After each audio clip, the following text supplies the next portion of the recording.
नमस्कार, स्वागत है आपका। मैं हूं आपके साथ तनीश अवस्थी। यूक्रेन पर रूसी हमले जारी है। भीषण युद्ध के बीच दोनों पक्ष भले ही युद्ध रोकने के लिए बैठक पर भी राजी हुए हों, लेकिन सवाल यह है कि अगर यूक्रेन नहीं झुका तब क्या होगा। ऐसी स्थिति में रूसी राष्ट्रपति पुतिन के पास क्या विकल्प है? क्या यूक्रेन दो हिस्सों में टूटेगा? रूस की भारी बमबारी के बीच यूक्रेन को अमेरिका और यूरोपीय देशों से सामरिक मदद मिलने लगी है। इसके साथ ही रूस की वित्तीय घेराबंदी भी की जा रही है। उधर यूक्रेन के नागरिक भी रूस के साथ दो दो हाथ करने के लिए आगे आ रहे हैं।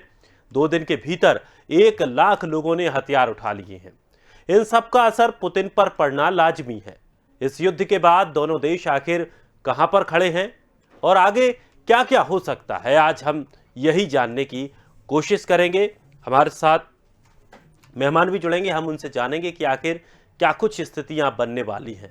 लेकिन सबसे बड़ी बात यह है कि जिस तरह से वैश्विक स्तर पर इस पूरी लड़ाई ने अपनी ओर आकर्षित किया है, वो वाकई चौंकाने वाला रहा। कयास ये लगाए जा रहे थे कि युद्ध की स्थिति नहीं बनेगी, लेकिन रूस नहीं माना। रूस ने फिर हमला किया। उसके बाद से लगातार यूक्रेन को ऐसा लग रहा था कि यूक्रेन 1 या 2 दिन में स्थिति क्लियर होगी, लेकिन यूक्रेन अब उबर कर खड़ा हो चुका है और यूक्रेन हार मानने को बिल्कुल भी तैयार नहीं है। चलिए मेहमानों से आपका परिचय कराते हैं। हमारे साथ अमरदीप त्यागी, रक्षा विशेषज्ञ, अभिषेक खरे, विदेश मामलों के जानकार। दोनों मेहमानों का बहुत बहुत स्वागत है। अमरदीप सर, यही जानने की हम कोशिश कर रहे हैं कि आखिर जब स्थिति इतनी गंभीर बन गई है, कोई बात आखिर बनने वाली है नहीं, ऐसा लग नहीं रहा है। यूक्रेन झुकेगा नहीं, रूस झुक सकता नहीं। क्या कुछ स्थितियां हो सकती हैं और ये जो लड़ाई है वो कितनी बड़ी हो सकती है?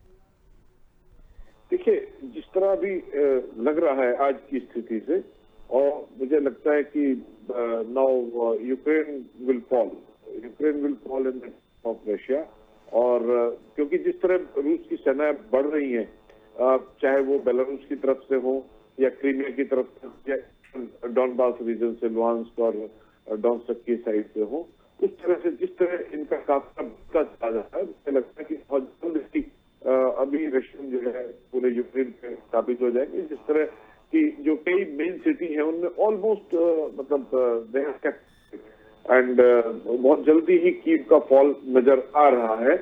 और मुझे नहीं लगता कि बहुत ज्यादा लंबे समय तक इस तरह की लड़ाई, बट जिस तरह मिस्टर जेलेंस्की ने जिस तरह वेपन्स जो है सिविलियंस को बांट दिए हैं, उससे लगता है कि फिर पॉकेट्स में kind of insurgency type of लड़ाई जो है वो छुट चलती रहे, बट मेजर लड़ाई बहुत जल्द ही खत्म होने की उम्मीद नजर आ रही है।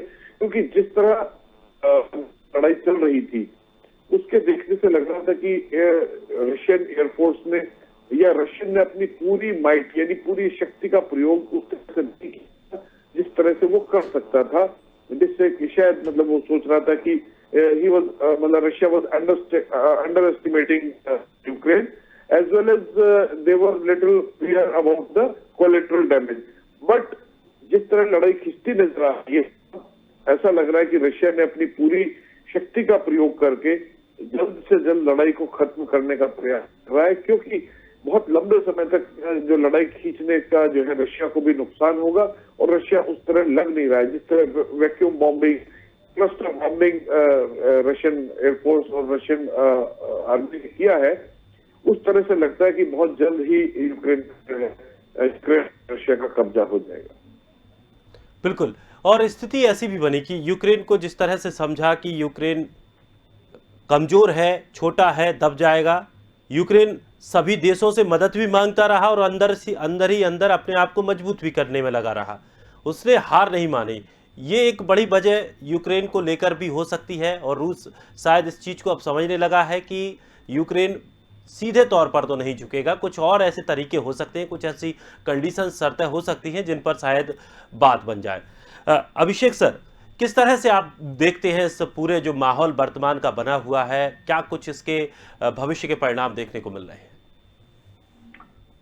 देखिए दिनेश, ऐसा है कि सबसे पहले इस पूरी सिचुएशन को समझने के लिए जो फ्रांस के राष्ट्रपति मैक्रोन का बयान है जो उन्होंने परसों दिया था, वही सबसे सटीक बैठता है। उन्होंने बयान दिया था कि अब पुतिन यूक्रेन में फंस गए हैं।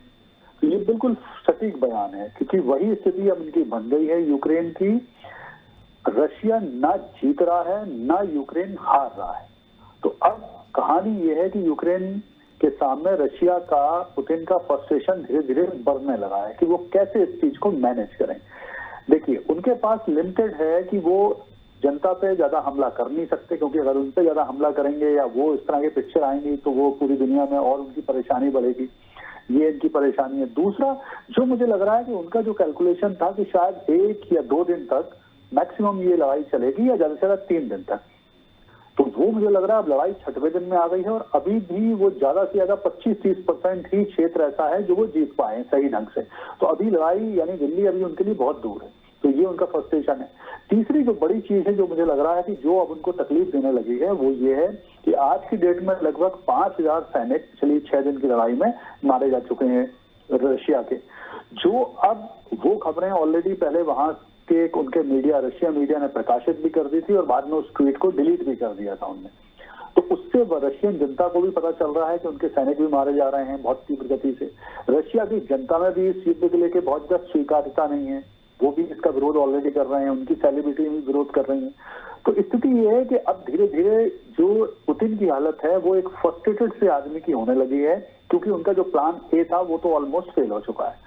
अब वो शायद प्लान बी और प्लान सी, जैसे कि इस तरह के युद्धों में होता है कि हमेशा देश plan B, A B C D ये सभी रखते हैं, उनके पास भी 2-3 प्लान और होंगे। लेकिन सारी स्थिति के बाद भी अब जो उनका फ्रस्ट्रेशन है, अभी जैसा मैं अभी न्यूज देख रहा था बहुत सारी, उसमें ये बताया गया है कि अब वो अपने लीडरों पे चीखने लगे हैं, क्योंकि उनके हिसाब से उनका कोई भी प्लान सही ढंग से एक्टिव हुआ ही नहीं। तो अब स्थिति जो बन रही है उसमें वो, जैसा आपने सर अभी बता रहे थे कि वैक्यूम बम का इस्तेमाल कर लिया, जबकि मैं आपको एक चीज बताऊं कि जिनेवा कन्वेंशन के हिसाब से वैक्यूम बम का इस्तेमाल नहीं किया जाना चाहिए। ये बैन नहीं है, लेकिन इसे इसका इस्तेमाल नहीं किया जाना चाहिए, क्योंकि ये ह्यूमन के लिए, उनके लंग्स के लिए बहुत नुकसानदायक होता है और इसे पूरी तरह से मना किया गया है इस्तेमाल करने के लिए। तो वो भी इस्तेमाल करने लगा। इसका मतलब ये है कि आने वाले टाइम में अब उन्होंने इस तरह के अगर बमों की शुरुआत कर दी है तो 1 लाख हथियार के रूप में हो सकता है वो टैक्टिकल न्यूक्लियर बम का भी इस्तेमाल कर लें। लेकिन मैं यहाँ ये नहीं कह रहा हूँ कि वो न्यूक्लियर बम किसी कीव में या किसी बड़े शहर में करेंगे, फोड़ देंगे। वो हो सकता है यूक्रेन को डराने के लिए, जेलेंस्की को डराने के लिए वो किसी खाली स्थान पर या ऐसे स्थान पर उस बम का इस्तेमाल करें जो सिर्फ प्रेशर क्रिएट करें उनके ऊपर। तो ये भी संभावना मुझे लग रहा है बन रही है। परेशानी तीसरी रूस के सामने है, वो ये है कि उनको पर डे लगभग 1,20,000 करोड़ के आसपास का खर्च आ रहा है इस युद्ध को लड़ने में। तो वो भी अब उनके लिए बहुत मुश्किल होता जाएगा, क्योंकि अगर उनका प्लान 5 या 6 दिन का था तो वो ऑलमोस्ट खत्म हो चुकी है। उनके पास जो उन्होंने प्लान किया होगा, जो पैसे का प्लान किया होगा, अब उनका जेन्युइनली ऐसी अर्थव्यवस्था जिसकी हालत पिछले कुछ समय से खराब थी, उससे उनको पैसा निकालना है। स्विफ्ट का बैन लगा हुआ है इनके ऊपर। यूरोपियन यूनियन ने उनके 45 लाख करोड़ को ऑलरेडी ब्लॉक किया हुआ है। तो अब स्थितियां यहाँ से ना सिर्फ और खराब होती जाएंगी रूस के लिए, और यही वो अलार्मिंग पॉइंट है जो मुझे लगता है अब पूरी दुनिया के लिए खतरा बनेगा। ये इसलिए भी खतरा बनेगा कि ऐसा नहीं कि सिर्फ रूस को लॉस हो रहे हैं, रूस की अर्थव्यवस्था को तो लॉस है ही, दुनिया की अर्थव्यवस्था को भी अब इससे परेशानी होना शुरू होगी यहाँ से।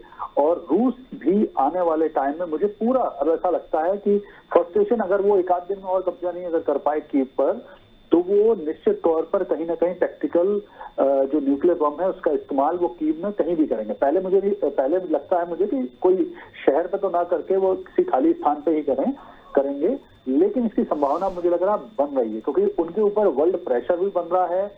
अब थोड़ा सा नेटो कंट्री भी अग्रेसिव तरीके से आ गए हैं, देश मदद देने लगे हैं। यूरोप में बहुत सारे देशों ने अपने जो सिटीजन हैं उनको ओपन कर दिया है कि वो जाके लड़ना चाहें तो लड़ लें, जैसे डेनमार्क है, लटविया है, उनके लोग तो अब आने भी लगे हैं यहाँ पर लड़ने के लिए। तो स्थितियां डे बाय डे रूस के लिए वर्स्ट होती जा रही हैं। तो मुझे लग रहा है या तो अब अगले 1-2 दिन में इसका एंड होगा कोई ना कोई वार्ता के साथ, और या फिर ये युद्ध बहुत ही गलत स्टेज में पहुंच जाएगा, यानी बहुत खतरनाक स्टेज में पहुंचेगा, जहां दुनिया के बहुत सारे लोग अब इसमें इन्वॉल्व हो जाएंगे, बहुत सारे देश इन्वॉल्व होंगे। तो स्थितियां अब मुझे लगता है धीरे धीरे जो पुतिन के प्लान है उससे बाहर जा रहे हैं। जी दिनेश। बिल्कुल। और जिस तरह से जो तमाम आपने बातें कही, ये वाकई स्थितियां बन भी ऐसी रही हैं और कुछ जिस तरह से परिदृश्य बना है वो खतरनाक भी होता जा रहा है। अमरदीप सर, चूंकि जिस तरह से न्यूक्लियर बम को लेकर साफ तौर पर चेतावनी पुतिन दे चुके हैं, क्या ये माना जाए वास्तव में, जैसा कि अभी अभिषेक सर ने भी कहा, कि पुतिन अब फ्रस्ट्रेट हो चुके हैं और उन्हें लग रहा है कि अब मेरे पास कोई रास्ता नहीं बचा है, अब या तो आर या पार? क्योंकि आज हमारे यहाँ एडवाइजरी भी जारी की गई। आज जिस तरह से खबर आई थी कि भारतीय एम्बेसी ने साफ तौर पर कह दिया है कि जितने भी भारतीय छात्र, भारतीय नागरिक हैं, वो तुरंत की तुरंत आज शाम तक कीव को खाली कर दें। तो यानी कि स्थितियां कुछ ना कुछ तो गड़बड़ हैं। देखो, ऑफ कोर्स स्थितियां बहुत खतरनाक है, लेकिन अभी भी मुझे ऐसा लग रहा है कि रशिया इतनी जल्दी जो है वो न्यूक्लियर बॉम्ब का इस्तेमाल नहीं करेगा जब तक, क्योंकि जो अभी भी रशियन ने अपनी फुल कैपेबिलिटी के साथ जो है यूक्रेन पे जो अटैक नहीं किया था। इनिशियली दे वर थिंकिंग कि हमारे से डर जाएंगे या किसी प्रेशर में आके जो है यूक्रेन सरेंडर कर देगा, इसलिए वो कम से कम कोलेट्रल डैमेज, सिविलियन पॉपुलेशन को कम से कम डैमेज पहुंचाकर एक काइंड ऑफ सर्जिकल ऑपरेशन, एक स्पेशल आर्मी ऑपरेशन चला रहे थे, जिसमें वो basically they were targeting only and only military installations या जो डिफेंस से रिलेटेड या कॉमर्शियल इंस्टॉलेशन थे, जहां से उनको जो पॉपुलेशन है उसको कम से कम नुकसान हो। लेकिन अब जिस तरह आप यदि वीडियो देखें, फुटेज वहां के, तो जिस तरह रशियन काफिला जो है टैंक्स का और जो बख्तरबंद दूसरी गाड़ियां हैं वो सब उस तरह बढ़ी चली जा रही है, उस तरह लग रहा है कि अपनी फुल मिलिट्री माइट के साथ जो है रशिया यूक्रेन को कैप्चर करने का जो है प्लान कर रहा है। हाँ, यदि इन बिटवीन किसी और का ज्यादा इंटरफेरेंस होता है, या मतलब किसी नाटो कंट्री का या अमेरिकन का किसी का इंटरफेरेंस है, उस स्थिति में वो न्यूक्लियर जो है वेपन का इस्तेमाल कर सकता है। ऑफ कोर्स उसने थ्रेट तो किया है कि भाई मेरे जो न्यूक्लियर आर्सनल है that is ready for use और they should keep it ready. तो बेसिकली वो दूसरे देशों को डराने के लिए यूक्रेन के खिलाफ न्यूक्लियर वेपन का इस्तेमाल नहीं करेगा, क्योंकि अल्टीमेटली जो रूस का जो उद्देश्य है वो यूक्रेन को कैप्चर अपने साथ मिलाने का है। तो अपनी टेरिटरी में न्यूक्लियर वेपन का इस्तेमाल मुझे नहीं लगता कि वो करेगा। लड़ाई जो अभी दिख रहा है फिलहाल की स्थिति से जो देखने से लग रहा है कि वो अगले 1-2 दिन में शायद खत्म हो जानी चाहिए। हालांकि पहले भी हम ये एक्सपेक्ट कर रहे थे, और जिस तरह मतलब वो फाइटिंग शुरू हुई और रशिया के, देखो आपने यदि नोटिस किया हो तो जिस तरह रशिया अपना एयरफोर्स को यूज कर सकता था उस तरह से वो एयरफोर्स को यूज नहीं किया, जिस तरह मिलिट्री दूसरी वेपनरी को यूज कर सकता था उस तरह नहीं किया। तो मतलब बहुत हल्के में ले रहा था यूक्रेन को। लेकिन अब जिस तरह पूरी उसके साथ जो ये आगे बढ़ रहे हैं, तो मुझे नहीं लगता कि बहुत लंबे समय तक यूक्रेन जो है सस्टेन कर पाएगा। और अभी जैसे अभी अभिनव जी कह रहे थे कि ये बिल्कुल लास्ट स्टेज में पहुंच गया है, डिसिसिव बैटल के काइंड ऑफ स्थिति आ गई है, क्योंकि रशिया जो है बहुत लंबे समय तक इस युद्ध को नहीं चला सकता। पर डे का जिस तरह एक्सपेंडिचर खरे साहब ने बताया, यस इट कैन नॉट मतलब सस्टेन फॉर लॉन्गर ड्यूरेशन, तो वो जल्द से जल्द इसको खत्म करेगा। और जिस तरह ये वार्ता जो बायलैटरल चल रही थी बेलारूस में, और जिस तरह रशियंस ने अपनी शर्तें रखी या यूक्रेन ने अपनी शर्तें रखी कि आप क्रीमिया खाली कर दो और डॉनबास रीजन को खाली कर दो अपने, लेकिन उसी तरह जो रशियंस ने जो अपनी कंडीशन रखी है कि मतलब they should recognise Crimea as part of Russia and Donbas region को गणतंत्र घोषित करो, पूरे यूक्रेन को डीमिलिटराइज करो, उस तरह की जो शर्तें हैं शायद वो बातों से मतलब वो नहीं मान पाएंगे। दोनों ने ऐसी ऐसी शर्तें रखी है जो दोनों ही देशों के लिए अनएक्सेप्टेबल है। तो ये मुझे लगता है कि मिलिट्री पावर से ही यूक्रेन को कैप्चर करेंगे और उसके बाद बाकी आगे की कार्रवाई होगी। बिल्कुल, मिलिट्री पावर से ही कैप्चर किया जाएगा, या यही स्थिति बन रही है।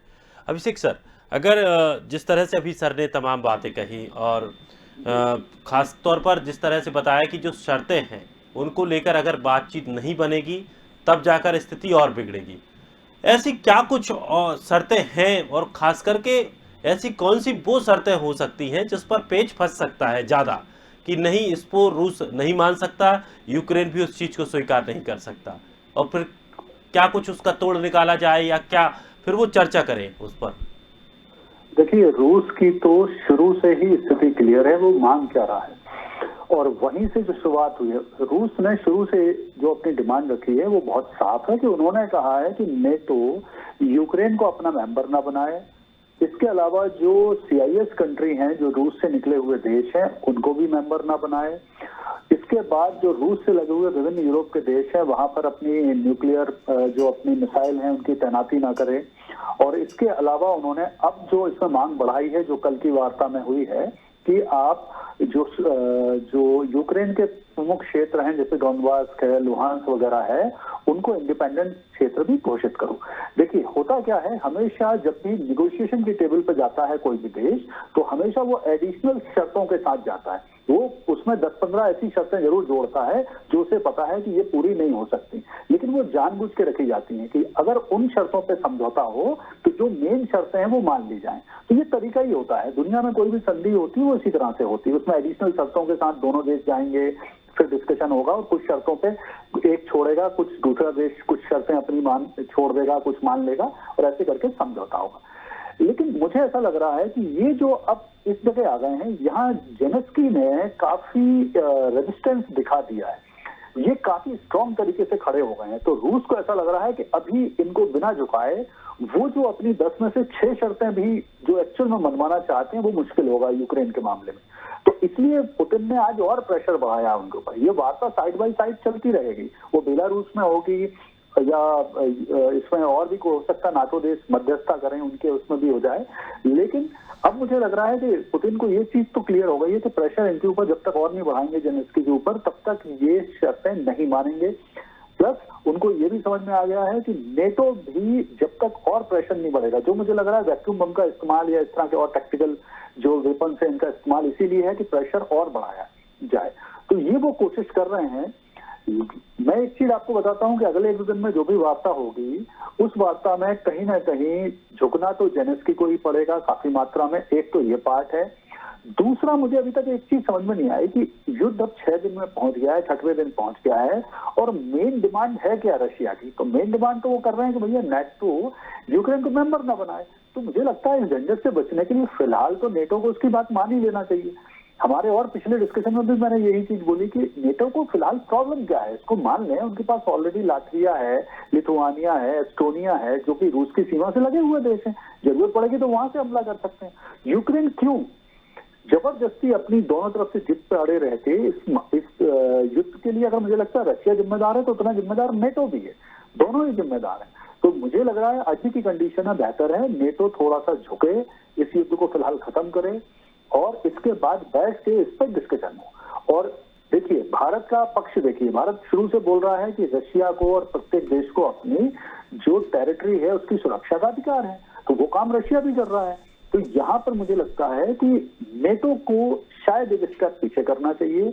और नेटो ने जो बहुत ज्यादा यूक्रेन को वो दे दिया है, सपोर्ट दे दिया है, जिसके कारण जेलेंस्की अपनी क्षमता से ज्यादा फाइट कर पा रहे हैं, वो भी एक रीजन है। और अब जब वो उसे और सपोर्ट कर रहे हैं तो मुझे लग रहा है यहाँ ये बात खराब होगी, क्योंकि अब युद्ध जितने भी आगे दिन बढ़ेगा, जितनी वार्ता में असफलता मिलेगी, उतना ही नुकसान अब यूक्रेन को ज्यादा बड़े पार्ट में होगा। भले रशिया खत्म होगा, रशिया को नुकसान होगा, लेकिन यूक्रेन को अब नुकसान बड़े लेवल पे होने लगेगा। यानी कहानी अब उस जगह आगे फंसेगी जब रूस के हिसाब से कि हम तो डूबेंगे सनम और आपको भी ले डूबेंगे, वो उस स्थिति में अब आने लगी है। और जिस तरह से एक जो सनक सवार है उसका नतीजे और खतरनाक भी हो सकते हैं, क्योंकि जब बात स्वाभिमान वाली आ जाती है, जब बात जिद वाली आ जाती है, और खास करके कोई जब इतना जिद पे आकर के जो युद्ध शुरू कर सकता है, जो किसी की नहीं सुन सकता, तो वो कुछ भी कर सकता है। देखिए इसमें एक और मैं आपको क्लियर कर दूं कि जब रशिया और अमेरिका के बीच में कोल्ड वॉर का एरा चल रहा था, तो 1962 वो ईयर था जिसमें क्यूबन मिसाइल संकट हुआ था। और उसके बाद से लेके आज देखिए कितने सारे साल हो गए, आराम से 40-50 साल हो गए हैं, पूरी दुनिया के सामने कभी भी न्यूक्लियर संकट नहीं आया। लेकिन ये नेटो और पुतिन की टसल ने पूरी दुनिया के सामने न्यूक्लियर संकट भी ला दिया है। तो मुझे लग रहा है कि यहाँ पे स्थितियों को समझना चाहिए। वैसे भी पूरी दुनिया की अभी कोरोना से अर्थव्यवस्था उभर ही रही है, और इस झंझट में फंस जाएंगे अगर देश या पूरी दुनिया की अर्थव्यवस्था, तो ये पूरी दुनिया के लिए इस समय खराब है। मतलब रूस डूबेगा तो साथ में दुनिया की बहुत सारी अर्थव्यवस्था और लोगों को लेकर ही डूबने वाला है। तो यहाँ पर समझदारी की आवश्यकता है, विशेष तौर पर नेटो की लिए भी और रशियन पुतिन के लिए भी और जेलेंस्की के लिए भी। मिल बैठ के वार्ता के टेबल पर बात करें, कुछ चीजों को साथ कंप्रोमाइज करें दोनों पक्ष, और वार्ता करें और फाइनल करें और शांति स्थापित करें। बिल्कुल, और यही एक अच्छा पहलू रहेगा, क्योंकि इस तरह की स्थितियां ना बने, विश्व शांति के लिए भी एक बहुत अच्छी पहल रहेगी। अगर बात करें अमरदीप सर, जिस तरह से मदद की जा रही है यूक्रेन की, आंतरिक तौर पर उसको हथियार भी दिए जा रहे हैं और जैसा कि कहा गया था कि उसको कुछ आर्थिक तौर पर भी उसकी मदद की जा रही है, तो कब तक ये मदद की जा सकती है? कौन कौन वो देश हैं जो इतना ज़्यादा चिंतित यूक्रेन के लिए बने हुए हैं? क्या रसिया भी अगर इस तरह की मदद चाहेगा तो उसकी मदद कोई करेगा? कोई सामने आकर रसिया के साथ भी खड़ा होगा? देखिए, मोटे तौर पर यदि रशिया के साथ देखें तो बिल्कुल क्लियर कट तो चाइना खड़ा है, और यदि हम पर्दे के पीछे से देखें तो भारत, पाकिस्तान, इवन यूएई, वो पर्दे के पीछे से, यदि कि रशिया के खिलाफ वोट ना करना, बेसिकली आप कहीं ना कहीं उसके सपोर्ट में हैं, या साइलेंट भी यदि आप हैं तो that means you are supporting in some other way. तो कहने का तात्पर्य है कि हाँ, अब रशिया उस तरह की डिमांड मुझे नहीं लगता, क्योंकि जिस तरह का ऑपरेशन पुतिन ने किया है या जिस तरह का ये लेके चले हैं, उस तरह मुझे लगता है कि रशिया ने अपना ये होमवर्क जो है वो किया हुआ है। उसे मालूम तो होगा ही कि यदि वो इस तरह का एक्शन लेंगे तो सारी दुनिया में उसको किस तरह से ट्रीट किया जाएगा, किस तरह से उसके ऊपर सैंक्शंस लगाए जाएंगे, या किस तरह की इकोनॉमिक कंडीशन खड़ी हो जाएगी उसके सामने। ये सारी कैलकुलेशन जो है रशियन जो थिंक टैंक है जो या पुतिन है, उन्होंने ये सब किया होगा, उन्हें सब मालूम है कि इस तरह की कार्रवाई होने वाली है।